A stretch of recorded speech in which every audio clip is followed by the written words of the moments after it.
नमस्ते। भारत के इतिहास के संभावित प्रश्न की श्रृंखला में पुनः आपका स्वागत है। इसके पहले जो है हमने 6 लेक्चर कवर किया हुआ है और 6 लेक्चर में अब तक हम जो है भारत के इतिहास से संबंधित जो बुद्ध काल से संबंधित या फिर महाजनपद जो काल है वहां तक प्रश्न हमने कवर किए हैं। और उसमें मुख्य रूप से हमने अब तक जो कवर किया है वो जैन धर्म और बौद्ध धर्म उससे संबंधित कवर किए हैं। हालांकि इसी समय जो है इसी कालखंड में जो है 6ठी सदी ईसा पूर्व के समय अगर देखें तो उस समय का जो राजनीतिक इतिहास बहुत महत्वपूर्ण है। हालांकि उतना ही महत्वपूर्ण उस समय का सामाजिक इतिहास है। और इसीलिए जो है सीजीपीएससी या फिर व्यापम या फिर कोई भी एग्जाम हो वहां से प्रश्न हमेशा पूछते रहे हैं। जैसे कि बौद्ध धर्म जैन धर्म बहुत महत्वपूर्ण है। यहाँ से सीजीपीएससी या फिर कोई भी एग्जाम में प्रश्न निश्चित रूप से पूछते हैं। तो उसमें काफी क्वेश्चन हमने कवर किए हैं। तो उसी क्रम में अब हमें समझना है कि 6ठी सदी ईसा पूर्व के आसपास 6ठी सदी ईसा पूर्व से लेकर मतलब 600 बीसी से लेकर के 400 बीसी तक उस समय जो है भारत की राजनीतिक इतिहास किस प्रकार से रहा है और उससे संबंधित किस प्रकार से प्रश्न पूछे जा सकते हैं और पूछे भी गए हैं। तो इससे संबंधित इसमें जो है करीब इसमें और यहाँ से लेकर फिर आगे जो है इसमें हमें चूंकि 6ठी सदी से पूर्व में 400 600 बीसी से लेकर आगे हमें पूछना है 400 बीसी, जिनको पूर्व मौर्य काल भी कहते हैं। और उसके बाद फिर जो है इसमें मौर्य काल से संबंधित कुछ प्रश्न। तो जैसे कि जानते हैं कि 600 बीसी के आसपास भारत का जो राजनीतिक इतिहास है उनको अगर देखें तो इस समय जो है हमें 10 गणराज्य मिलते हैं, 10 गणतंत्र मिलते हैं। इसके साथ साथ उसी समय जो 16 महाजनपद मिलते हैं। साथ में इसी समय जो है इसमें मगध साम्राज्य का उदय भी होता है। उसमें कई राजवंश और उसके शासक और उनके कार्य ये सब मिलते हैं। इसमें काफी डेवलपमेंट है। और इसी समय जानते हैं इस समय यूनानियों के द्वारा पहले आक्रमण पर भारत में आक्रमण का प्रयास किया गया। हालांकि उनका आक्रमण सफल नहीं हुआ। मगर उसके बाद के कालखंड में जो इस तरफ ईरान वाले क्षेत्र से डेरियस प्रथम ने भारत पर आक्रमण किया और भारतीय उपमहाद्वीप के उत्तर पश्चिमी क्षेत्र को बहुत बड़े हिस्से को उसने जीत लिया। तो ये सब पूरी इसमें इतिहास में बहुत सारे डेवलपमेंट है।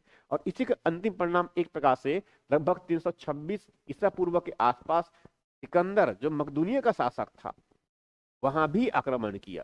तो 6ठी सदी से पूर्व के आसपास अगर कालखंड देखे 600 बीसी से 400 बीसी तक का जो फेज है ये बहुत बड़ा जो है परिवर्तन का कालखंड है। और इसीलिए जो है यहाँ से जो है प्रश्न हमेशा बनते रहे।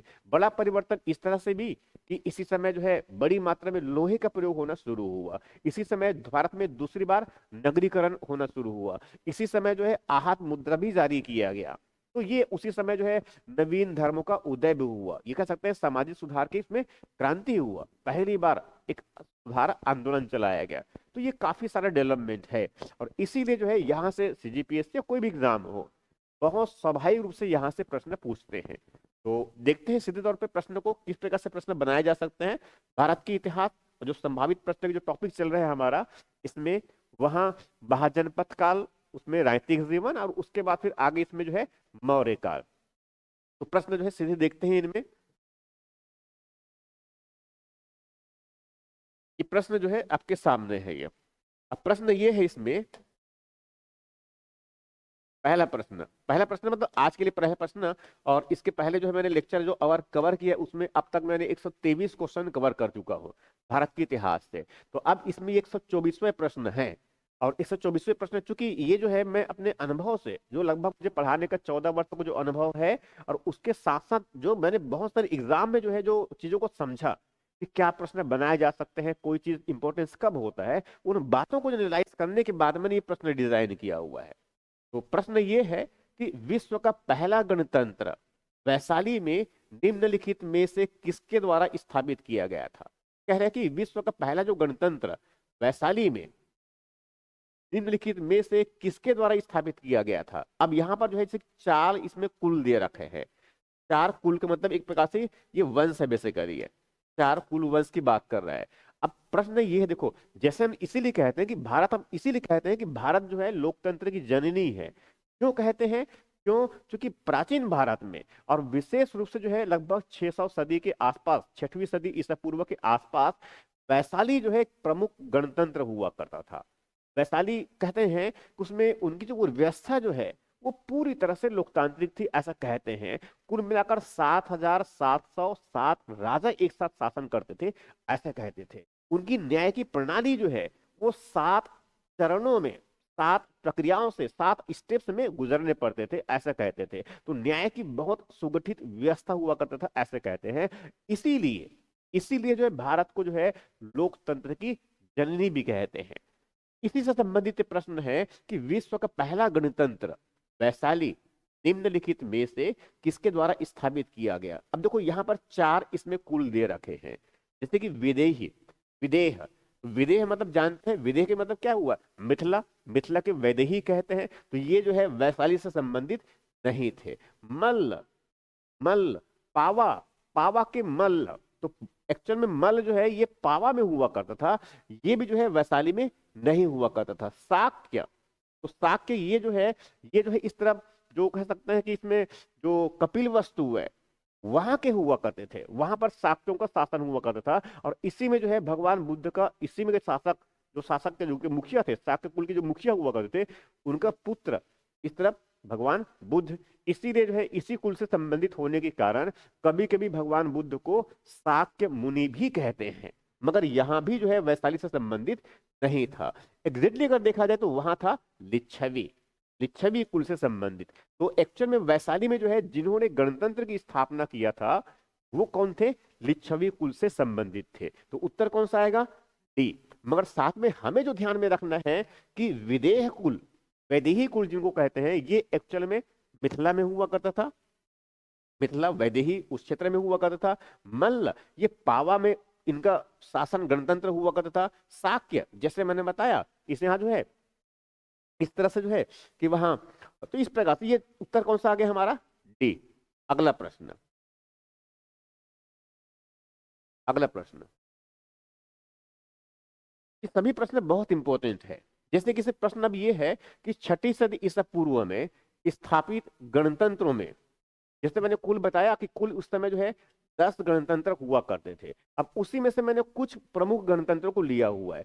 ऊपर के मैंने ऑलरेडी उसमें 4 गणतंत्र कुल के नाम दे रखे हैं, वो अलग अलग क्षेत्र से संबंधित है। तो उसके अलावा इसमें यहाँ भी गणतंत्र, जैसे कि 10 गणतंत्रों में से निम्नलिखित में से कौन सा शामिल नहीं था। तो जैसे बताया कि 10 गणतंत्र, तो बहुत स्वाभाविक है क्योंकि अभी समानता जो है भारत में लोकतंत्र बहुत चर्चा में रहा है पूरे वर्ष भर। तो बहुत बेसिक बात है कि इतिहास से संबंधित, इतिहास में कहीं पर भी अगर लोकतंत्र की जड़ें अगर दिखती है तो हमें उनको थोड़ा सा समझ लेना चाहिए। तो जैसे इसमें क्या है, छठी सदी ईसा पूर्व के आसपास में हमें जानना क्या जरूरी है कि छठी सदी ईसा पूर्व के आसपास में 10 गणतंत्र हुआ करते थे। तो कम से कम उसके नाम और वो क्षेत्र कहाँ था हमें उनको जान लेना चाहिए। देखो एग्जाम में जो है किस प्रश्न बनते हैं उसकी संभावना जो है वर्तमान के बेसिस पर गेस किया जा सकता है, उसको अनुमान कर सकते हैं।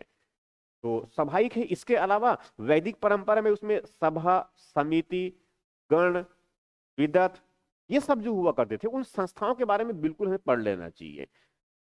तो इसी क्रम में प्रश्न पूछ रहा है कि छठी सदी ईसा पूर्व में स्थापित गणतंत्रों में से निम्नलिखित में से कौन शामिल नहीं थे। जैसे कि इसमें क्या है, सुमसुगिरी के भग, ये बिल्कुल सही है। सुमसुगिरी एक क्षेत्र था, वहां पर भग कुल का जो है शासन हुआ करता था, वो गणतंत्र था। वैसे जो है केशपुत्र, केशपुत्र के कलाम, ये भी बिल्कुल सही है, यहाँ भी गणतंत्र हुआ करता था। वैसे अलपक के, अलकप के गुली, यहाँ भी बिल्कुल सही है। तो सुमसीगिरी में भग हुआ करता था, केशपुत्र के कलाम हुआ करते थे, अलकप के बुल्ली हुआ करता था। इसके अलावा जैसे मैंने बताया कि वैशाली में कौन है, लिच्छवी है। पावा में कौन है, शाक्य है। पावा में आपके देख, पावा में कौन है, मल्ल है। वैसे जो है और बाकी गणतंत्र इनमें से। मगर इसमें अगर एक देखें, जैसे कि ऑप्शन डी दे रखा है यहाँ पर, तो ऑप्शन डी में दे रखा है मगध का नंद या फिर नगद नंद वंश ऐसा कहा जाए। तो एक्चुअल में नंद वंश या फिर मगध जो है वो तो एक्चुअल में एक महाजनपद था। मगध एक महाजनपद था साम्राज्य बनने से पहले। और वहां पर जो है सबसे पहले जो है उसमें तो हर्यक वंश का शासन हुआ करता था, और एक प्रकार से वो राजतंत्रात्मक शासन व्यवस्था था वहां पर, वो गणतंत्र नहीं था।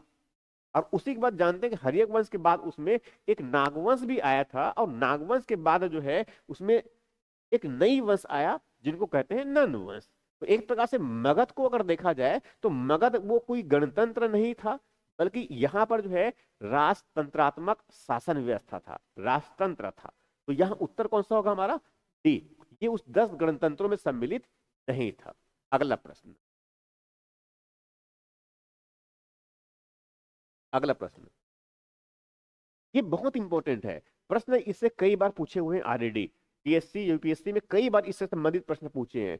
प्रश्न ये है कि छठी सदी ईसा पूर्व में 16 महाजनपदों की जानकारी निम्नलिखित में से किस ग्रंथ से मिलती है? प्रश्न ये है। अभी प्रश्न में ये पूछ रहे हैं हमसे कि छठी सदी ईसा पूर्व में, जैसे हम कहते हैं कि 16 महाजनपद हुआ करते थे, तो 16 महाजनपद होने की जानकारी हमें मिलती कहां से है? क्योंकि उस समय अगर देखें, अगर मान लो छठी सदी ईसा पूर्व में, तो छठी सदी ईसा पूर्व में कई ब्राह्मण परंपरा के ग्रंथ लिखे गए, जैसे कई उसमें सूत्र ग्रंथ लिखे गए, सांख्य सूत्र लिखा गया, उसमें न्याय सूत्र लिखा गया। इसी कालखंड की बात कर रहा हूं मैं। इसी कालखंड में, थोड़ा आगे कालखंड में योग सूत्र भी है, इसके साथ में मीमांसा सूत्र भी है, वेदांत सूत्र भी है, इसके साथ में कई बौद्ध ग्रंथ भी लिखे गए, कई बौद्ध ग्रंथ भी लिखे गए। क्योंकि इस समय भगवान बुद्ध, भगवान महावीर है, तो उससे संबंधित कई बौद्ध ग्रंथ प्लस जैन धर्म से संबंधित कई ग्रंथ। इसके साथ साथ कुछ ऐसे भी ग्रंथ है जिनका संबंध जो है धर्म से नहीं है, जैसे कि पाणिनि का जो अष्टाध्यायी है, वहां भी बहुत महत्वपूर्ण रचना था। उत्तरोत्तर काल में आगे कौटिल्य का अर्थशास्त्र है, वहां भी बहुत महत्वपूर्ण रचना है, मगर थोड़ा बात का है। इस तरह से ये तो एग्जैक्टली ये पूछ रहा है कि इसमें 16 महाजनपदों की जानकारी हमें किससे मिलती है? तो दो साहित्यिक ग्रंथ से मिलती है। एक तो जो है बुद्ध बौद्ध धर्म से संबंधित जो ग्रंथ है अगुंतर निकाय, हमें उससे जानकारी मिलती है कि 16 महाजनपद कौन कौन से हुआ करते थे। और जो दूसरा ग्रंथ है वो जैन धर्म से संबंधित है, जिनको हम कहते हैं भगवती सूत्र। उसमें भी हमें 16 महाजनपदों की जानकारी मिलती है, मगर हमें ये बात ध्यान रखना है कि 16 महाजनपद तो संख्या तो दोनों में सेम है, मगर दोनों में वो नाम में अंतर आता है। ठीक है, मगर 16 महाजनपद छठी सदी ईसा पूर्व के आसपास हुआ करते थे, ये बिल्कुल सही है। जिनकी जानकारी जो है हमें जो है परिशिष्ट पर्वन अगुंतर निकाय, इससे तो नहीं है। अगुंतर निकाय और कल्पसूत्र यहां भी नहीं है। भगवती सूत्र और दीर्घ निकाय यहां भी नहीं है। उत्तर कौन सा आएगा? अगुंतर निकाय और भगवती सूत्र। इससे हमें जानकारी मिलती है कि छठी सदी ईसा पूर्व के आसपास कुल मिलाकर 16 महाजनपद हुआ करते थे। तो उत्तर कौन सा आया हमारा? डी। अगला प्रश्न,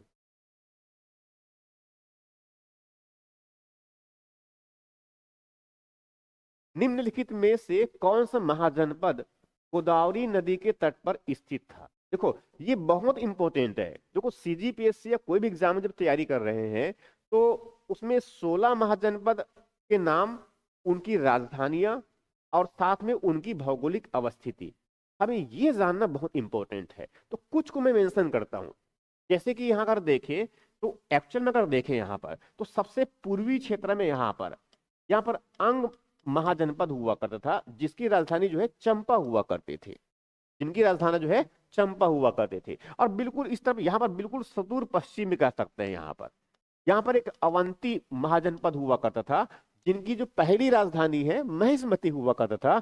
बाद में जो है उसकी राजधानी उज्जैनी को बनाया गया था।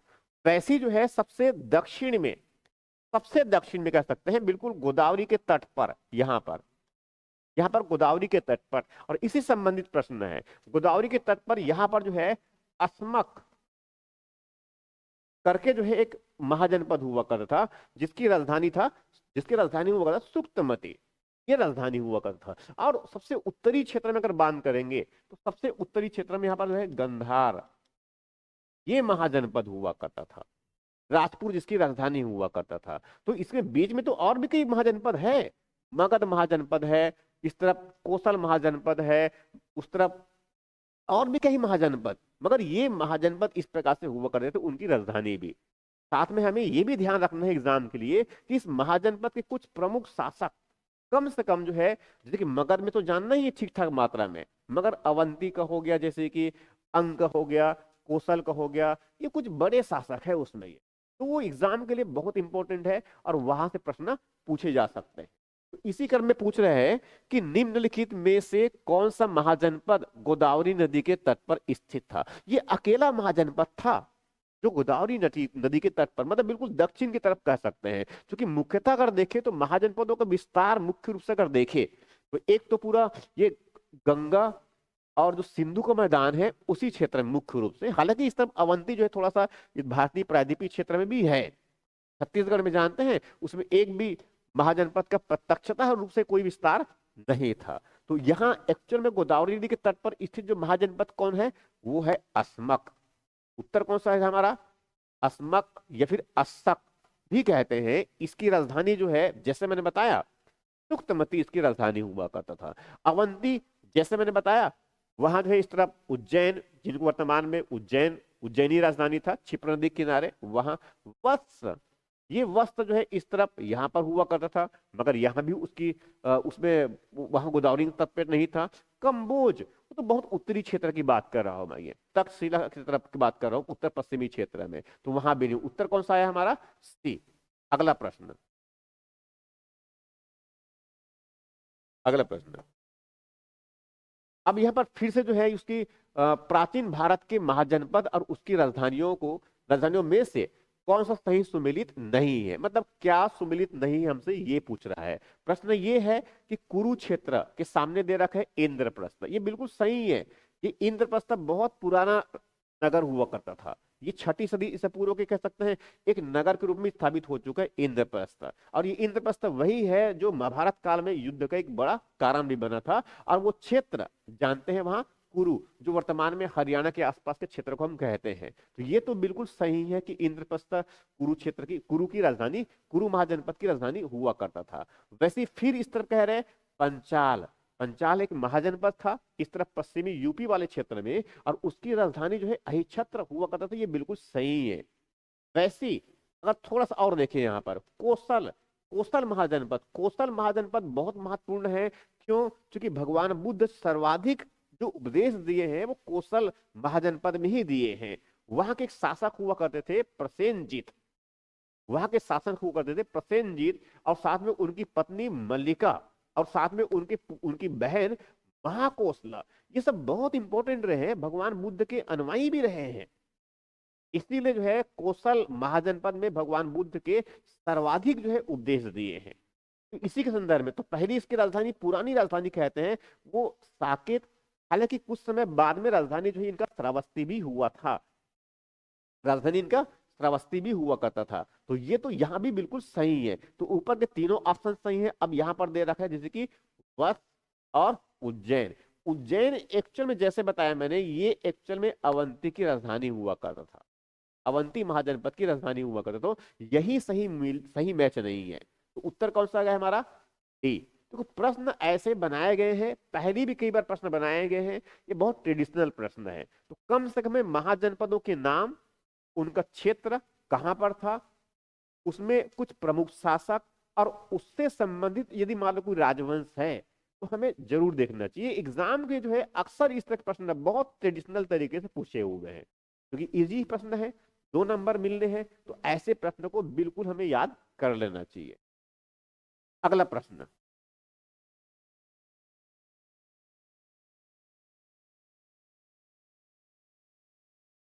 अब ये जो है जैसे कि महाजनपद और उसके शासक से संबंधित प्रश्न मैंने दे रखा है।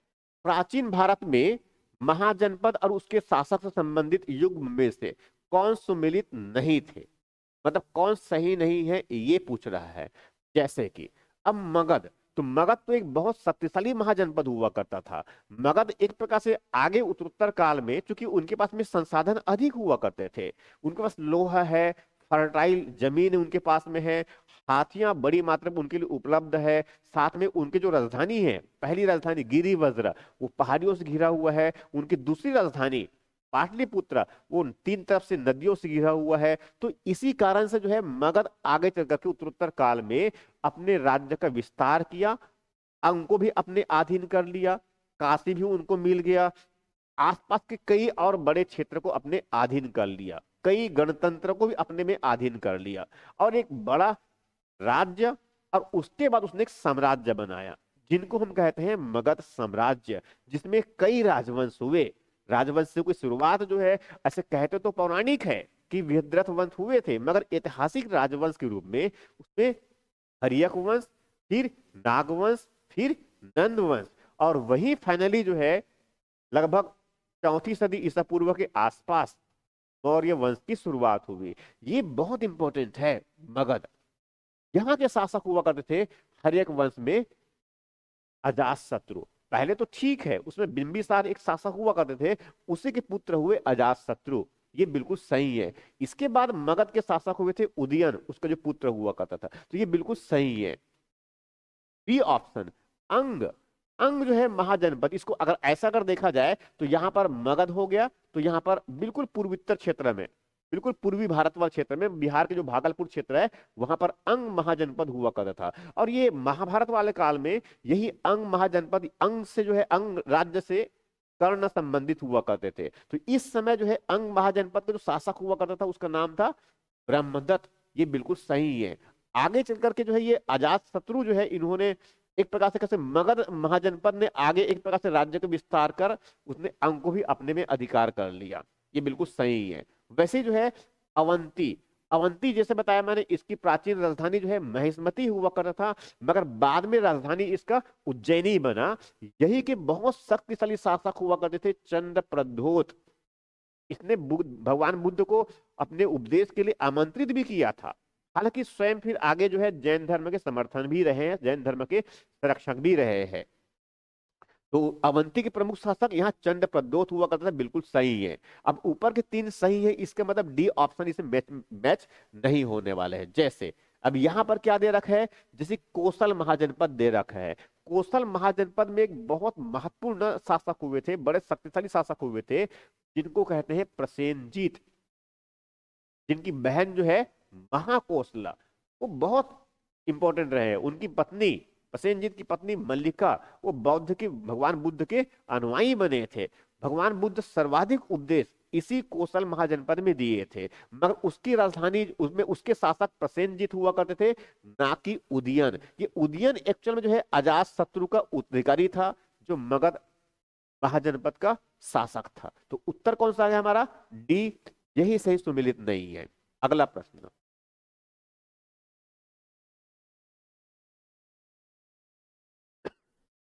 निम्नलिखित में से कौन सा नगर प्रारंभिक प्राचीन मगध साम्राज्य की राजधानी था।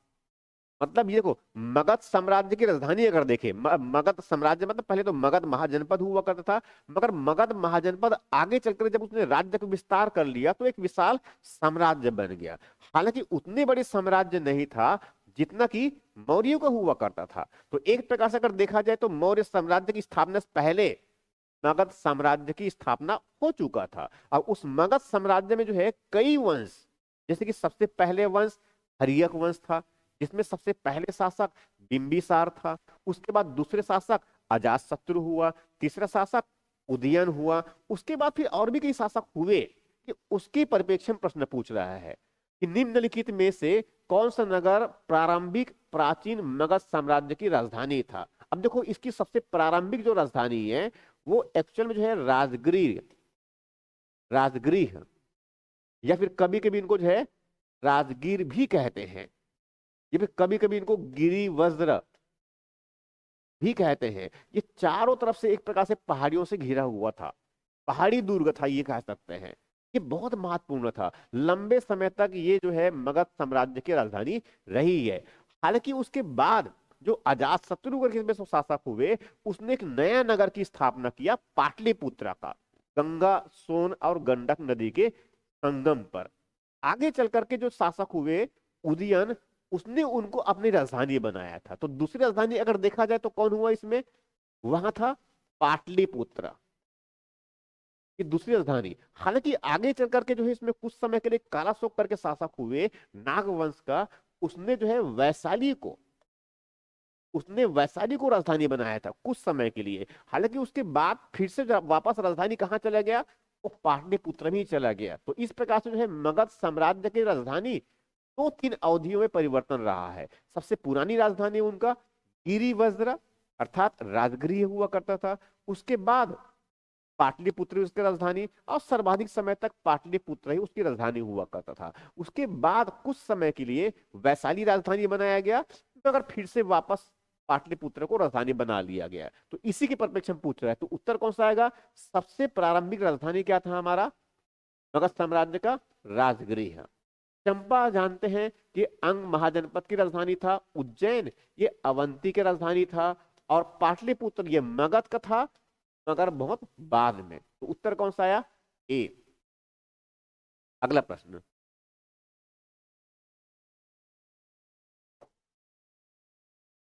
अगला प्रश्न, मगध साम्राज्य के किस शासक ने सर्वप्रथम पाटलिपुत्र को राजधानी बनाया? जैसे बताया मैंने कि पाटलिपुत्र, ये पाटलिपुत्र बहुत महत्वपूर्ण नगर, इसकी स्थापना तो ऐसे तो अजातशत्रु ने किया था, मगर ये जो पाटलिपुत्र है रणनीतिक दृष्टिकोण से बहुत महत्वपूर्ण था राजधानी के लिए। जैसे कि ये जो पाटलिपुत्र है ये गंगा नदी, गंडक नदी और सोन नदी ये उससे घिरे हुए हैं। तो इसीलिए कहते हैं कि पाटलिपुत्र एक दुर्ग नगर के रूप में हुआ करता था। तो स्वाभाविक है इसके आसपास से कोई दुश्मन अगर मान लो इस राजधानी पर अगर मान लो आक्रमण करना चाहे तो उतना आसान नहीं होता। इसीलिए जो है लंबे समय तक पाटलिपुत्र जो है मगध साम्राज्य की राजधानी बना रहा। और यही कारण है कि भविष्य में आगे उत्तरोत्तर काल में जब मौर्यों ने अपनी राज्य बनाया तो पाटलिपुत्र को लंबे समय तक राजधानी बनाए रखा। मतलब पूरे जो है प्रशासन का जो केंद्र बिंदु है वो पाटलिपुत्र ही लगातार बना रहा। तो उसी के परिप्रेक्ष्य हम पूछ रहा है जो किसने किया था। जैसे मैंने बताया कि अजातशत्रु ने तो ठीक इस नगर की स्थापना किया, मगर जो है इसी अजातशत्रु मतलब ये हर्यक वंश का जो शासक था बिंबिसार के बाद, मगर ये तो पाटलिपुत्र की स्थापना किया मगर राजधानी अजातशत्रु ने नहीं बनाया था। एक्चुअल में राजधानी बनाने का काम जो है अजातशत्रु के जो उत्तराधिकारी हुए उदयन उसने किया था। तो पाटलिपुत्र को राजधानी बनाने वाले कौन है? उदयन। उत्तर आएगा हमारा सी।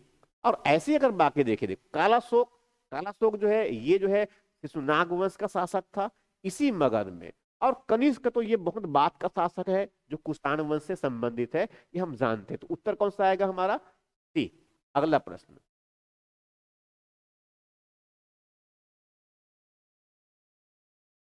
मगध साम्राज्य की राजधानी पाटलिपुत्र के संबंध में निम्नलिखित में से कौन सा सही है? हमें सही क्या है ये देखना है। अब यहाँ छोटे छोटे तीन स्टेटमेंट है और डी तो ऐसे इनमें से कोई नहीं दे रखा है। तो पहले स्टेटमेंट पूछा है कौन सा सही है। अब कह रहे कि पाटलिपुत्र चारों ओर से पहाड़ियों से घिरा है। ऐसे बिल्कुल भी नहीं है, घिरा था कह सकते हैं इनको, मगर ऐसा बिल्कुल भी नहीं है। क्यों? क्योंकि पाटलिपुत्र जो है कोई पहाड़ी दुर्ग नहीं था, वो जल दुर्ग था। गंडक, तो गंडक, गंगा और सोन इसके संगम पर बनाया थे, इससे घिरा हुआ था। पूर्व की तरफ में एक देखे तो गंगा नदी उस तरफ और बाकी अन्य क्षेत्र में जो अन्य साइड से इनको जो है गंडक और सोन नदी ने घेरा हुआ था, ये पहाड़ियों से नहीं घिरा हुआ था। अब इसी क्रम में फिर बी ऑप्शन कह रहा है तो ये तो ऑप्शन गलत हो गया। फिर कह रहे पाटलिपुत्र गंगा सोन और सरयू नदी, ये गलत हो गया है। यहाँ पर गंगा सोन और गंडक है, ये नहीं आएगा। फिर तीसरे ऑप्शन पाटलिपुत्र गंगा सोन और गंडक नदी के संगम पर स्थित था, ये बिल्कुल सही है, ये बिल्कुल सही कह रहे हैं। तो उत्तर कौन सा होगा हमारा? सी। मतलब पाटलिपुत्र एक प्रकार से अगर देखे तो एक नदी दुर्ग था, उनको सुरक्षा प्रदान करता थी नदियां, इसलिए इनको नदी दुर्ग भी कहते हैं। तो गंगा सोन और गंडक ये अच्छे से ध्यान रखेंगे इनमें। उत्तर कौन सा आ गया हमारा? सी। अगला प्रश्न,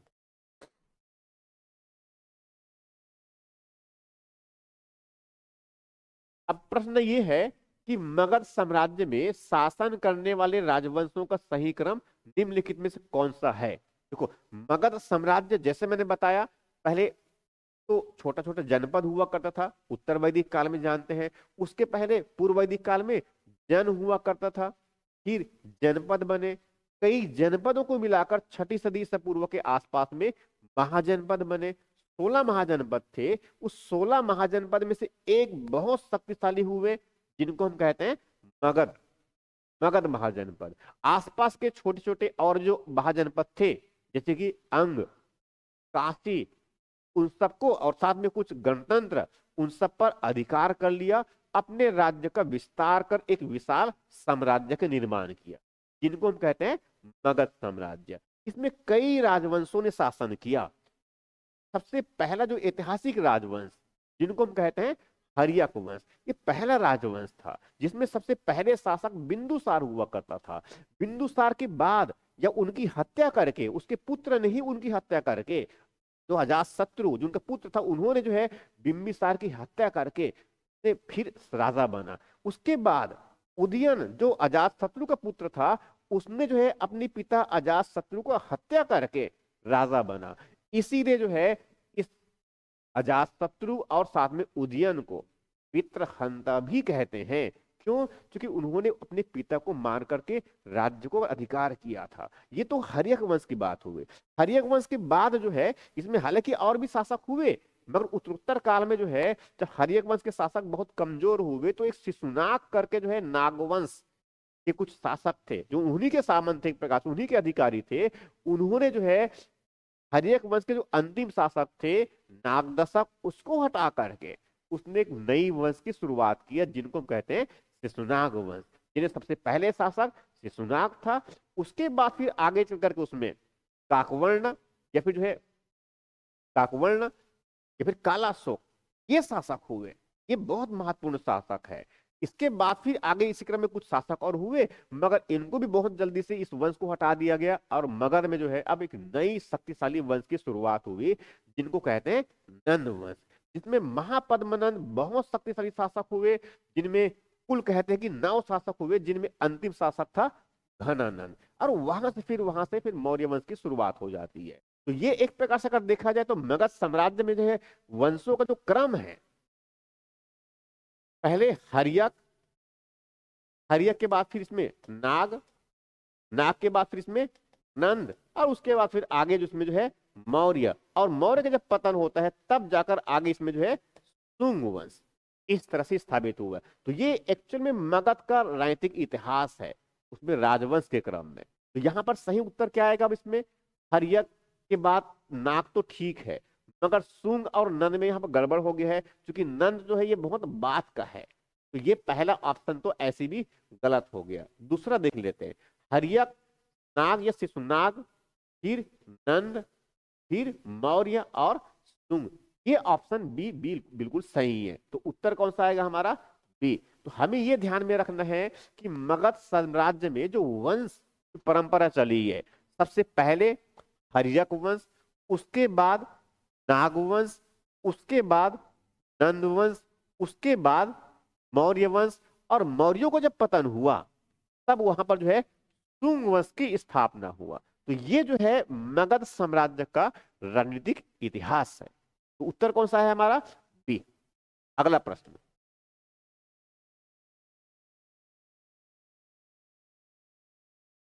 निम्नलिखित में से कौन सा एक कथन प्राचीन भारत की श्रेणी व्यवस्था के बारे में सही नहीं है? श्रेणी व्यवस्था एक्चुअल में प्राचीन भारत में 6ठी सदी ईसा पूर्व के आसपास जो उनकी अर्थव्यवस्था में कृषि तो बहुत उन्नत अवस्था में था, मगर कृषि के साथ साथ पशुपालन भी बहुत अच्छी अवस्था में हुआ करता था। इसके साथ साथ इसमें जो है शिल्प कला, शिल्प और जो उद्योग थे ये भी बहुत महत्वपूर्ण हुआ करते थे। इनके साथ साथ व्यापार और वाणिज्य ये बहुत अच्छी स्तर में था। साथ में दूसरी बार यहाँ पर नगरीकरण भी हुआ था, ये भी बहुत महत्वपूर्ण था। इसके साथ साथ मुद्रा का विकास हुआ था इसी कालखंड में। पहली बार भारत में एक प्रकार से आहत मुद्रा का प्रचलन आया। पहली बार भारत में 6ठी सदी से पूर्व जो है ये पहली बार उस समय भारत में कोई मुद्रा का निर्माण किया गया। इसके पहले जो है कोई मुद्रा प्रचलन में नहीं हुआ करता था, वस्तु विनिमय चलता था, तो स्वाभाविक है व्यापार में उतनी उन्नति नहीं हुआ था। मगर जैसे ही मुद्रा का विकास हुआ, भले वो आहत मुद्रा या फिर जिनको हम टपांकित मुद्रा भी कहते हैं, जिनको हम पंचमार्का मुद्रा भी कहते हैं, भले ही क्यों ना हो, मगर फिर भी व्यापार और वाणिज्य बहुत अच्छे से विस्तार हुआ। तो उसी के परिप्रेक्ष्य में कह रहे हैं कि यहाँ पर श्रेणी की बात पूछ रहे हैं। तो मैं पहले बता दूं कि एक्चुअल में 6ठी सदी से पूर्व के आसपास में जो व्यापारियों का जो समूह हुआ करता था, व्यापारियों का संगठन, जैसे कि अभी वर्तमान में फिक्की, एसोचेम, सीआईआई, सीओ, ऐसी जो कई संगठन होते हैं, वैसे ही वो 6ठी सदी से पूर्व के आसपास में जो व्यापारियों का जो संगठन हुआ करता था, उसको जो है निगम कहा करते थे। व्यापारियों का जो संगठन हुआ करता था, उनको निगम कहते थे, और उस निगम के जो है प्रमुख जो हुआ करते थे, उनको प्रधान श्रेष्ठी कहते थे।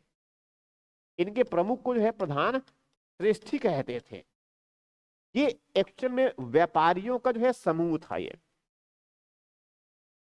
व्यापारियों का संगठन हुआ करता था, जिनको निगम कहा करते थे। जबकि इसके साथ साथ दूसरा जो शिल्पकारों का जो समूह हुआ करता था, उसे श्रेणी कहते थे। शिल्पकारों मतलब कारीगरों की जो है, जो प्रमुख कारीगरों का जो समूह हुआ करता था, उनको श्रेणी कहते थे। और इसके जो मुखिया हुआ करते थे, उनको बोलते थे ज्येष्ठक।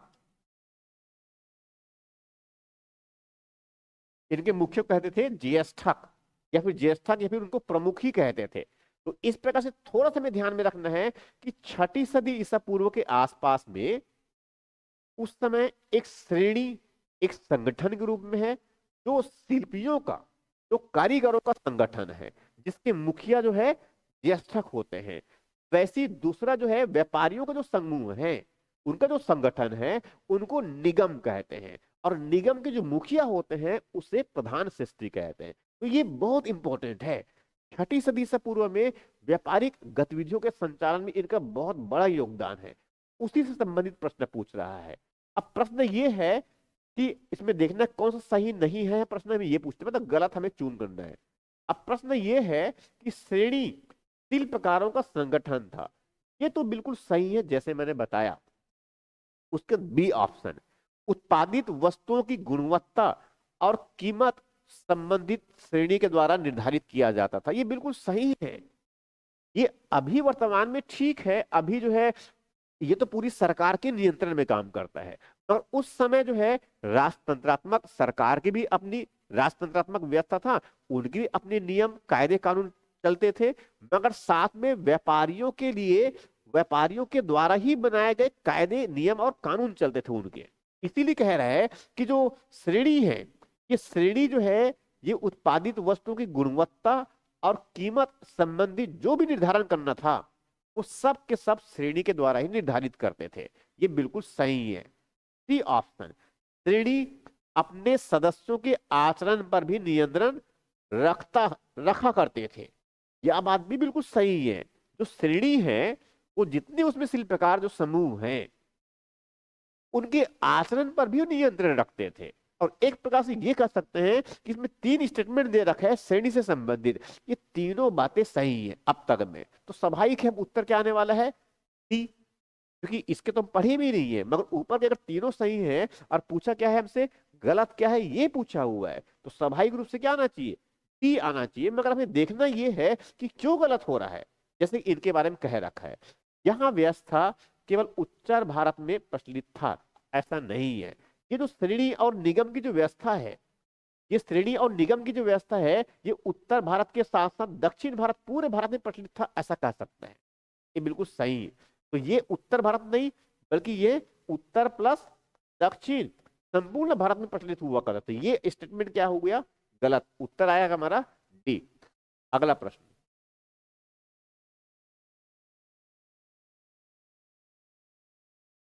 ये 6ठी सदी से पूर्व से संबंधित, देखो इसमें छोटा छोटा 3 स्टेटमेंट दे रखे हैं। देखो प्रश्न जो है ऐसे बनाए जा सकते हैं।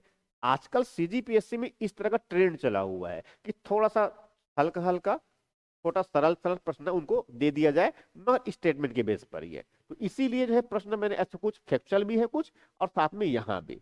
तो 6ठी सदी से पूर्व के संबंध में निम्नलिखित में से कौन सा कथन सही नहीं है, मतलब गलत क्या है हमसे ये पूछ रहा है। अब 3 स्टेटमेंट इस काल में, इस काल का मतलब 6ठी सदी ईसा पूर्व में, और 6ठी सदी ईसा पूर्व का मतलब कब की बात कर रहे हैं हम इसमें, 600 बीसी से लेकर के हम 400 बीसी की बात कर रहे हैं। इसी कालखंड को कहते हैं, इसी कालखंड को कहते हैं या तो महाजनपद काल भी कह सकते हैं, इनको पूर्व मौर्य काल भी कह सकते हैं, इनको शूद्र काल भी कहा जाता है, इनको शूद्र काल भी कहा जाता है। तो इस प्रकार से इसी काल की बात कर रहे हैं। अब इस काल में भारत में पहली बार आहत मुद्रा का प्रचलन हुआ। ये बिल्कुल सही है कि आहत मुद्रा बेसिकली जो है उस समय जो है समान, उस पर तीन जो धातु पतली सी प्लेट बना करके उस पर ठप्पा लगा दिया जाता था, उस पर टप्पा लगा दिया जाता, उस पर पंच कर देते थे। इसीलिए उनको पंचमार्क सिक्के या फिर आहत सिक्के या फिर टंपांकी सिक्के कहते थे। ये बिल्कुल सही है। ये तो पहले स्टेटमेंट बिल्कुल सही है। देखना क्या है, गलत क्या है वो देखना है। इसी काल में भारत में दूसरी बार नगरीकरण हुआ। बिल्कुल सही कह रहे हैं। ऐसे तो जानते हैं कि भारत में सबसे पहले नगरीकरण जो है वो हड़प्पा काल में हुआ था, 2320 से लेकर 1750 तक। अगर यहाँ पर जो है कह रहे हैं कि भारत में दूसरी बार नगरीकरण, तो ये बिल्कुल सही है। तो हमें ये ध्यान रखना है कि सबसे पहला जो नगरीकरण कहाँ पर हुआ है, हड़प्पा काल में हुआ था। वैदिक काल में हड़प वैदिक काल में कोई नगर नहीं थे बल्कि ग्रामीण बस्तियां थे। मगर अब उसके बाद छठी सदी ईसा पूर्व में, छठी सदी ईसा पूर्व में फिर दूसरी बार नगरीकरण। अब ये नगरीकरण फिर आगे थोड़ा बहुत पतन के साथ फिर आगे लगातार वो नगरीकरण बढ़ता ही चला गया है और आज तक नगरीकरण हमारा बढ़ ही रहा है। तो हमें ये ध्यान में रखना है कि भारत में सबसे पहली बार नगरीकरण हड़प्पा काल में हुआ, 2320 से 1750 के आसपास में हुआ। उसके बाद दूसरा बार नगरीकरण 620 से लेकर के 420 तक, उसी के बारे में कह रहा है और ये बिल्कुल सही है। तीसरी स्टेटमेंट, इसी काल में पहली बार विशाल मौर्य साम्राज्य का उदय हुआ। जो कह रहे हैं इसी काल में, अब इस काल का मतलब किस काल, 620 से 420 के बाद की बात कर रहा है, उसी काल की बात कर रहा है। वे पहली बार विशाल मौर्य साम्राज्य का उदय हुआ। ये मौर्य साम्राज्य का उदय नहीं है। मौर्य साम्राज्य तो 420 से लेकर के जो है यहाँ 220 के आसपास तक, मतलब 185 बीसी में जहां उनका अंत कह सकते हैं, वहां उदय हुआ है। मगर अब यहां पर क्या है, ये स्टेटमेंट गलत हो गया है। जबकि यहां अगर मान लो मौर्य साम्राज्य के स्थान पर यही अगर मान लो मगध साम्राज्य अगर दिया होता तो हम कह सकते थे कि हाँ ये बिल्कुल सही है कि छठी सदी से पूर्व में 620 से 420 तक मगध साम्राज्य का उदय था। ये बिल्कुल सही है। मगर यहाँ पर मौर्य साम्राज्य लिखा है, इसीलिए यही स्टेटमेंट बिल्कुल गलत। देखो प्रश्न ऐसे बनाए जाते हैं पीएससी में और ऐसे बनाए जाते रहे हैं और बनाया जा सकता है। तो उत्तर कौन सा होगा, सी। हमें ये ध्यान में रखना है क्योंकि एग्जाम हॉल में जो है हर एक प्रश्न बेहद इंपॉर्टेंट है। 2 नंबर जो है प्रारंभिक परीक्षा को क्वालिफाई करवाने में बहुत बड़ी भूमिका होती है। हमें हर प्रश्न को सॉल्व करते समय इस बात को समझना चाहिए। जितना गंभीरता जो है हम प्रश्न को हल करने में लगाएंगे, परिणाम उतना ही हमारे लिए सार्थक होगा। तो उत्तर कौन सा आया, सी। अगला प्रश्न,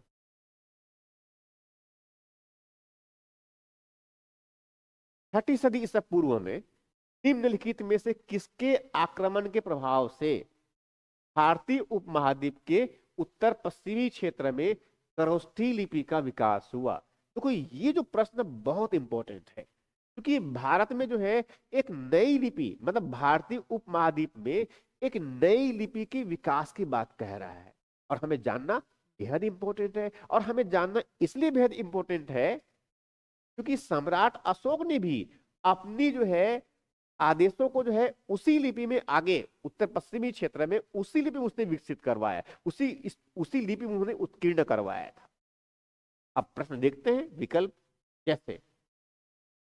जैसे इसको ये अपेक्षा में भारतीय उपमहाद्वीप उत्तर पश्चिमी क्षेत्र की बात कर रहा है, ये उत्तर पश्चिमी क्षेत्र में। अब यहां पर कह रहे खरोष्ठी लिपि, ये एक्चुअल में अगर आप देखें, देखो छठी सदी ईसा पूर्व के आसपास जानते हैं कि भारत पर सबसे पहले आक्रमण का प्रयास, हालांकि सबसे पहले तो यूनानी ने किया था। यूनानी जो है उस समय साइरस हुआ करते थे, साइरस द्वितीय हुआ करता था। सबसे पहले उन्होंने भारत में आक्रमण का प्रयास किया था मगर वो सफल नहीं हुआ था। इसी क्रम में दूसरे बार, इसी क्रम में जो दूसरे जो प्रयास किए थे वो ईरानी ने किया था। ईरानियों ने वहां अखमनी, कभी कभी अखमनी भी कह देते हैं, उस वंश के शासक हुआ करते थे डेरियस, डेरियस प्रथम कहते थे। उन्होंने भारत के उत्तर पश्चिमी क्षेत्र पर आक्रमण किया और सफल भी हुआ। सिंध के आसपास के बड़े क्षेत्र पर उसने कब्जा कर लिया और एक प्रकार से कह सकते हैं कि वहां पर लंबे समय तक वहां शासन भी किया है। तो स्वाभाविक है भारत के उत्तर पश्चिमी क्षेत्र पर किसका अधिकार हुआ? ईरानियों का अधिकार हो गया। तो स्वाभाविक है जब वहां पर शासन करना शुरू किए तो उन्होंने उत्तर पश्चिमी क्षेत्र में इन्होंने उत्तर पश्चिमी क्षेत्र में वहां अपनी संस्कृति, अपनी जो है जो मापदंड थे, शासन की जो व्यवस्था था, उसको लेकर के आए। इसी क्रम में जो है ईरानी तब जब भारत के उत्तर पश्चिमी क्षेत्र में पहुंचे तो उन्होंने जो है अपनी लिपि लेके आया।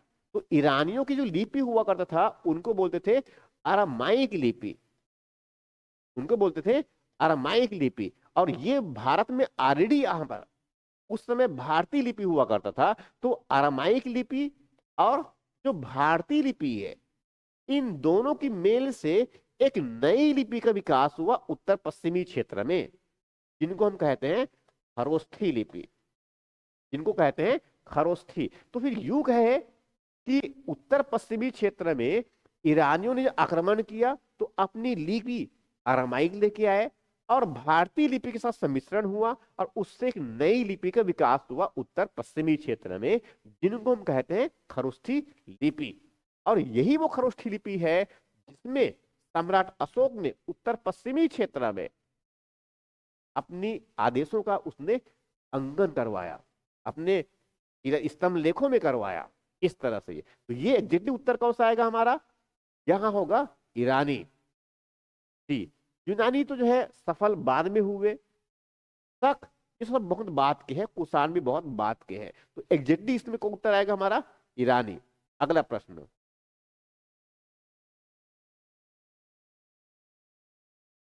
अगला प्रश्न, छठी सदी ईसा पूर्व में व्यापारियों के समूह को क्या कहते थे? ये थोड़ी देर पहले डिस्कस किया है मैंने। जैसे मैंने बताया कि छठी सदी ईसा पूर्व व्यापारियों को समूह है, उनको क्या कहते थे? निगम कहते थे। और निगम के जो प्रमुख हुआ करते थे उनको प्रधान श्रेष्ठी कहा जाता था। और जो श्रेणी, ये श्रेणी एक्चुअल में शिल्पकारों का समूह हुआ करता था। जो शिल्पकारों का जो संगठन था उसे जो है श्रेणी कहते थे। और इसके जो मुखिया है उनको कहते थे ज्येष्ठक। तो हमें जानना ये इंपॉर्टेंट है कि श्रेणी क्या हुआ करता था और ज्येष्ठक क्या हुआ करता था।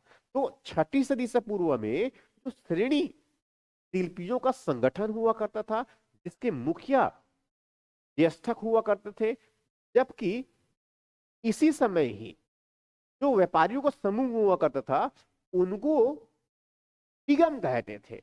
और निगम के जो मुखिया है उनको प्रधान श्रेष्ठी कहते थे। तो इस प्रकार से उत्तर कौन सा आया हमारा कि छठी सदी से पूर्व में व्यापारियों का समूह, ये क्या है?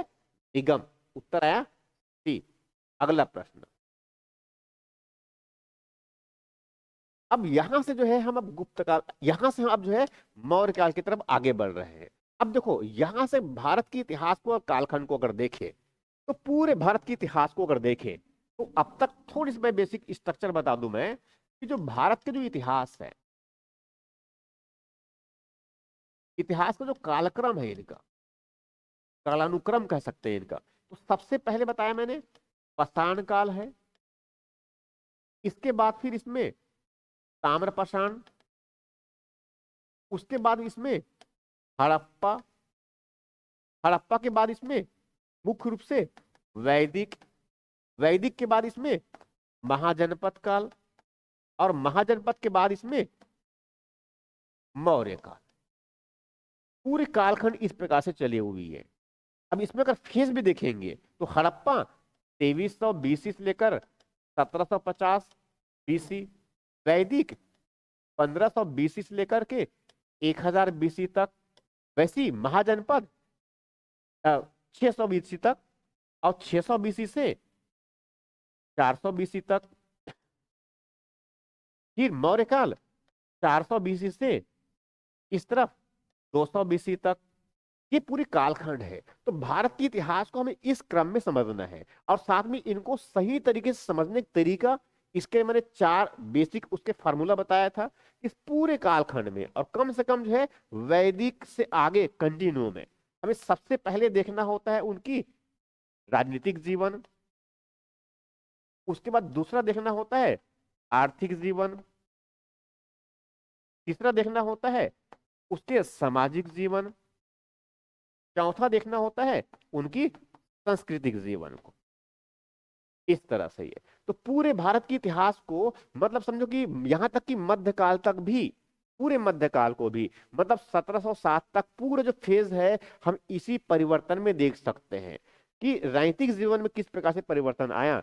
और राजनीतिक जीवन के परिवर्तन का मतलब क्या हुआ कि पूर्व वैदिक काल में जन, उत्तर वैदिक काल में जनपद, छठी सदी से पूर्व में महाजनपद, आगे महाजनपद से एक राज्य मगध, वहां से फिर थोड़ा बड़ा साम्राज्य मगध साम्राज्य, उसके बाद फिर आगे जो है मौर्य साम्राज्य, उसमें राजवंश हुए। मगध में सबसे पहले हर्यक वंश, फिर नागवंश, फिर नंदवंश, फिर मौर्य वंश, फिर शुंग वंश। तो ये बिल्कुल क्रम में चला हुआ है। इसमें राजा हुए और राजा अपने अलग अलग कार्य संचालित किए। ये सब एक्चुअल में उनकी राजनीतिक जीवन है, इसी में उनकी प्रशासनिक व्यवस्था। तो ये जो है पूरे वैदिक काल से लेकर के जो है यहाँ मौर्य तक परिवर्तन किस किस तरह से हुआ है, हमें इनको समझना होता है। वैसे आर्थिक जीवन में परिवर्तन, सामाजिक जीवन में परिवर्तन, सांस्कृतिक जीवन में परिवर्तन, तो पूरे भारत के इतिहास को समझने का ये कह सकते हैं कि एक साइंटिफिक तरीका कि राजनीतिक जीवन में किस प्रकार से परिवर्तन हुए हैं उनको समझ लिया जाए। वैसे ही जो है आर्थिक जीवन में किस प्रकार से परिवर्तन हुए हैं उनको समझ लिया जाए। वैसे ही फिर जो है सामाजिक और सांस्कृतिक जीवन में किस किस तरह से परिवर्तन हुए, पहले वाला बाद वाले से कैसे डिफरेंस है, या फिर बाद वाला जो है अपने बाद वाले से कैसे डिफरेंस है। अगर इस परिवर्तन को अगर समझ गए तो प्रश्न जो है तथ्य पूछे या कॉन्सेप्चुअल पूछे, निश्चित रूप से बनाने में आप सक्षम होंगे। देखो भारत के इतिहास को समझने का ये बहुत साइंटिफिक तरीका है कि हम उन परिवर्तनों को देखें कि कैसे बदलाव हुए हैं उनकी राजनीतिक जीवन में, उनकी आर्थिक पद्धति में, उनकी सामाजिक मान्यताओं में, उनकी सांस्कृतिक मूल्यों में। हमें ये ज्ञात अगर होता है तो तथ्यों को रटने की आवश्यकता नहीं पड़ेगी, हम समझ के साथ उनको संकल्पना में बांधते चले जाएंगे। ये बहुत इंपॉर्टेंट है। अब इसी क्रम में पूछ रहा है कि निम्नलिखित में से किसके ग्रंथ में चंद्रगुप्त मौर्य के बारे में जानकारी मिलती है। तो चंद्रगुप्त मौर्य ये बहुत महत्वपूर्ण प्राचीन भारत के शासक हुए, क्योंकि इसके पहले जो है इतने विशाल साम्राज्य भारत में किसी ने नहीं बनाया था। कहते हैं कि चंद्रगुप्त मौर्य के जो है उनके जो कह सकते हैं उनको तैयार करने में बहुत बड़ी भूमिका जो है कौटिल्य का हुआ करता था, जो एक तक्षशिला में जो आचार्य ब्राह्मण हुआ करते थे। साथ में समकालीन उस समय नंदवंश का शासन चल रहा था पाटलिपुत्र फिर मगध में, और उसमें शासक हुआ करते थे घनानंद। ऐसे कहते हैं कई प्रकार से। और उसी समय समकालीन सिकंदर जो यूनान से मकदूनिया का शासक था उसने भारत पर आक्रमण किया था। ये सब कुछ चल रहा था और इन्हीं कठिन परिस्थितियों में चंद्रगुप्त मौर्य ने पहले उसने भारत के उत्तर पश्चिमी क्षेत्र में पंजाब वाला जो क्षेत्र है उसको जीता, उसके बाद फिर उसने मगध पर आक्रमण किया। हालांकि पहले प्रयास में तो कहते हैं कि वह बिल्कुल बुरी तरह से असफल हुए, मगर हाँ दोबारा जब प्रयास किया कुछ समय पश्चात ने घनानंद को पाटलिपुत्र से भगाया एक प्रकार से कहा जाए, और पाटलिपुत्र पर अधिकार कर लिया। मगध साम्राज्य में एक नई वंश की नींव रखा जिनको हम कहते हैं मौर्य वंश, जिन्हें पहले शासक हुए चंद्रगुप्त मौर्य। ये उसी के बारे में पूछ रहा है कि निम्नलिखित में से किसके ग्रंथ में चंद्रगुप्त मौर्य के बारे में जानकारी मिलती है। अब चार यहाँ पर बहुत महत्वपूर्ण विद्वान उस समय के रखे हैं, थोड़ा बात की भी है और कुछ थोड़ा पहले की भी कह सकते हैं। जैसे कि भास, ये भास जो है ये भास जो है भास की एक बहुत महत्वपूर्ण रचना कहते हैं। भास की एक बहुत महत्वपूर्ण रचना है स्वप्नवास वद्यता। इनकी बहुत महत्वपूर्ण रचना है स्वप्नवास वद्यता। मगर स्वप्नवास वद्यता में जो है उसमें उदयन एक शासक, वत्स महाजनपद के शासक थे उदयन, और जो वास्तवदत्ता है, उन दोनों की प्रेम कहानियों का उल्लेख है वहां पर। इसमें संबंध किसी प्रकार से जो है मौर्य वंश से संबंधित नहीं है। तो ए तो नहीं आने वाले हैं। बी ऑप्शन क्षुद्रक, ये क्षुद्रक की एक रचना है मिच्छकटिकम, संस्कृत नाटक है। उसमें हिंदी में कहते हैं मिट्टी का खिलौना, मगर वहां भी एक प्रकार से प्रेम कथा है। उसमें मौर्यों के बारे में कोई स्पेसिफिक जानकारी चंद्रगुप्त मौर्य के बारे में नहीं है।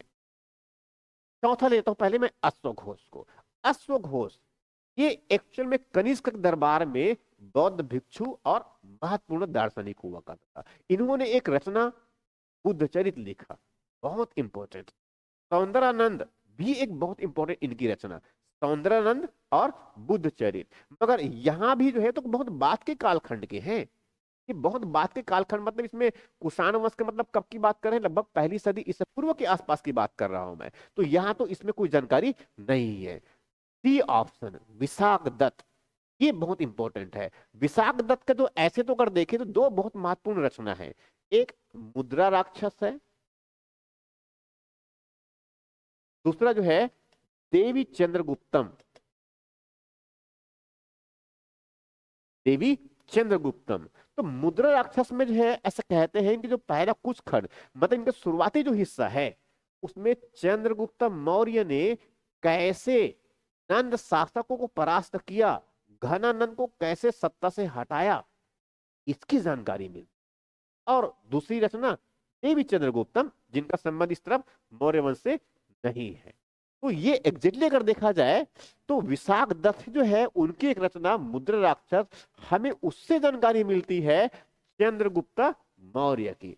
उत्तर कौन सा है हमारा? सी। अगला प्रश्न,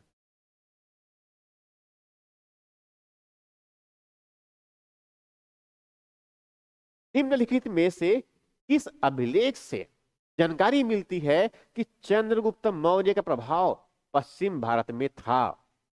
ये एग्जैक्टली हमसे जानना चाह रहा है कि चंद्रगुप्त मौर्य के जो उनके उनके राज्य के भौगोलिक विस्तार के बारे में हम जानते हैं कि नहीं जानते। तो कोई प्रश्न इस प्रकार से पूछने का मतलब क्या होता है भाई, आपको ये पता है कि नहीं पता है कि उस समय मौर्य, चंद्रगुप्त मौर्य का साम्राज्य का विस्तार कहां तक हुआ करता था, या फिर उसमें कह रहे कि पश्चिमी भारत में उनका साम्राज्य का विस्तार था, उसके क्या साक्ष्य है, वो प्रमाण को क्या आप जानते हैं, कि उसके बारे में प्रश्न पूछ रहा है।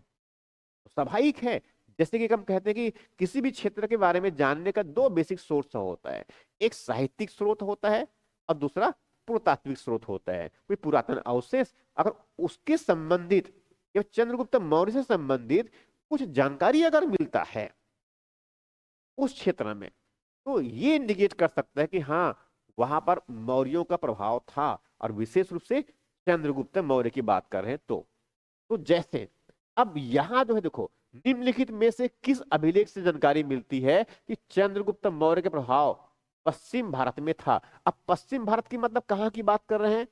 जैसे कि उनको अगर ऐसा कर देखे तो ये उत्तर भारत, दक्षिण भारत, पूर्व भारत और पश्चिम भारत, मतलब कहां की बात कर रहे हैं? ये सौराष्ट्र, गुजरात की बात कर रहा है। अब इसमें ज्योग्राफी अगर इसको अगर ऐसी भी देखेंगे, इसको अगर ऐसी भी देखेंगे तो जैसे कि यहाँ पर चार ऑप्शन दे रखे हैं। अब कलिंग शिलालेख, सम्राट अशोक का जो है कलिंग शिलालेख जानते हैं, मगर ये कलिंग तो इस तरफ यहां पर है, उड़ीसा में है, कलिंग जो है उड़ीसा में है। तो सभाई की इसमें तो कोई उल्लेख की बात ही नहीं है, इसमें उल्लेख भी नहीं है। और उसके बाद इसी क्रम में अगर देखें तो अशोक का जो है गिरनार शिलालेख, मगर अशोक के जो गिरनार शिलालेख है, गिरनार का मतलब कहाँ की बात कर रहे हैं? सौराष्ट्र में ही बात कर रहा हूं मैं, गिरी, गिर पर्वत वहां पर कहते हैं, गिर पहाड़ियां हैं कठियावाड़ के पठार क्षेत्र में, थोड़ा आंतरिक भाग में। मगर इससे भी जानकारी नहीं मिलता है कि चंद्रगुप्त मौर्य वहां पर शासन करते थे। हाँ, इसमें बहुत एग्जैक्टली अगर देखा जाए तो रुद्रदामन का जूनागढ़ शिलालेख है, यही जो है जूनागढ़, गुजरात में जो है जूनागढ़, यहां पर जो है एक शिलालेख मिला हुआ है रुद्रदामन का। ये बताता है इस रुद्रदामन का जूनागढ़ जो शिलालेख है, ये शुद्ध रूप से संस्कृत में लिखा गया है, इसलिए इनको संस्कृत काव्य शैली का सबसे प्राचीनतम साक्ष्य भी कहते हैं रुद्रदामन के जूनागढ़ उल्लेख में। और ये बताता है कि उसमें जो काव्यश्रम, संस्कृत काव्यश्रम लिखा हुआ है, ये बताता है कि इसमें जो उल्लेख मिलता है कि चंद्रगुप्त मौर्य के शासनकाल में उनके एक सौराष्ट्र के गवर्नर पुष्यगुप्त हुआ करता था, उसने जूनागढ़ या सौराष्ट्र में उसने एक सुदर्शन झील का निर्माण करवाया था। उसी झील को जो है रुद्रदामन अपने निजी धन से उसकी मरम्मत करवाया था। यह जानकारी हमें रुद्रदामन के जूनागढ़ शिलालेख से मिलती है। किससे अप्रत्यक्ष जानकारी मिला कि चंद्रगुप्त उस समय, चंद्रगुप्त जिस समय शासन कर रहा था, उनका विस्तार इस उत्तर पश्चिमी क्षेत्र में, बड़े क्षेत्र में हुआ करता था, और केवल ये कलिंग क्षेत्र को छोड़ करके, क्योंकि उसी क्षेत्र को बाद में सम्राट अशोक ने मिलाया है। तो उत्तर कौन सा आया हमारा? सी। अगला प्रश्न और ये लास्ट प्रश्न, अगला प्रश्न और ये हमारा लास्ट प्रश्न। निम्नलिखित में से किस शासक के अभिलेख में, किस शासक के अभिलेख में उसे प्रियदर्शी या देवनाप्रिय के रूप में उल्लेख किया गया है? ये बहुत पॉपुलर है, पहले ट्रेडिशनली इस तरह से प्रश्न पूछते रहे हैं। ये एग्जैक्टली अगर देखा जाए, ये प्रश्न ये पूछ रहा है कि भाई किस शासक के अभिलेख से। तो सभाई के अभिलेख वाला शासक तो जानते हैं इसमें, ठीक है, चंद्रगुप्त मौर्य के बारे में भी अभिलेख मिलते हैं, मगर मुख्य रूप से स्तंभ लेख, बृहद स्तंभ लेख और लघु स्तंभ लेख, 7 बृहद स्तंभ लेख और वैसे 14 करीब लघु स्तंभ लेख है। वैसे इस तरफ शिलालेख तो बृहद शिलालेख भी है और साथ में लघु शिलालेख भी है। सम्राट अशोक के हैं वो, राज्य देशों को उसने पत्थरों में खुदवाया है।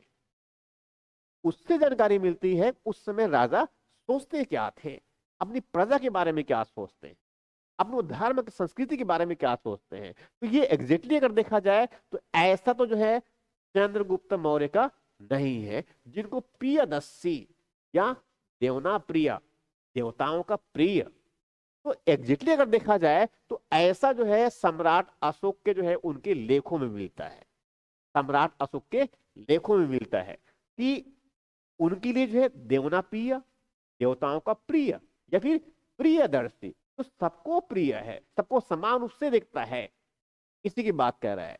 कभी कहीं कहीं कहीं पर इनको अशोक वर्धन के रूप में भी उल्लेख मिलता है, कहीं पर राजा अशोक करके भी इनका उल्लेख मिलता है। तो इसमें उत्तर कौन सा है हमारा? बी, अशोक।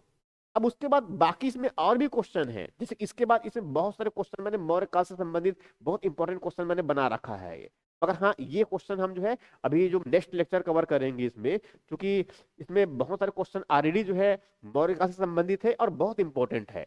और चूंकि ज्यादातर आजकल जो प्रश्न पूछते हैं टिपिकली जिस तरह से, ये प्रश्न बहुत इंपॉर्टेंट होते हैं, इसलिए भारत के इतिहास में जो सेगमेंट में करवाने जा रहा हूँ, लगातार करवा रहा हूँ मैं, ये मैं अपने 14 वर्ष के अनुभव के बेसिस पर पूरी इतिहास को लंबे समय से पढ़ा रहा हूँ, और प्रश्न किस प्रकार से आए हैं, प्रश्न पूछने की प्रवृत्ति में किस प्रकार से बदलाव आया है, उनको ध्यान में रख करके हम कर रहे हैं। तो स्वाभाविक रूप से जो है यहाँ बहुत इंपॉर्टेंट है, और निश्चित रूप से आप अपनी पढ़ाई बहुत अच्छे से कर भी रहोगे, एग्जाम पास में भी आ गया है, तो यहाँ आपके लिए एक रिविजन के फॉर्म में भी हो सकता है, या कुछ बातें जहां पर समझ में लगते कि कंफ्यूजन है तो उनको डिस्कस भी किया जा सकता है। आप मुझे कमेंट बॉक्स में लिखकर भेज भी सकते हैं। Thank you very much.